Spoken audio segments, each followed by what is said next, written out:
আসসালামু আলাইকুম বন্ধুরা।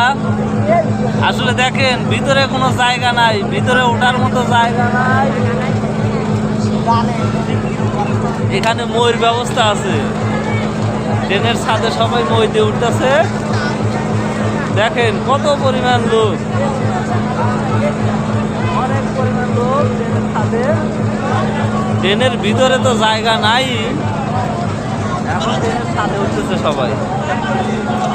তবে স্টেশনে এসে দেখলাম মইয়ের ব্যবস্থা আছে,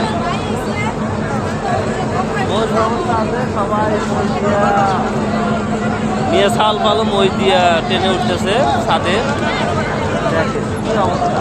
আমি নিজেও ছাদে উঠছি, ভিতরে ঢোকার মতো কোনো জায়গা নাই, এই কারণে বাধ্যতা হয়ে সবাই ছাদে উঠতেছে। দেখেন কি অবস্থা। ভিডিওটা শেয়ার করে দিবেন। ধন্যবাদ সবাইকে।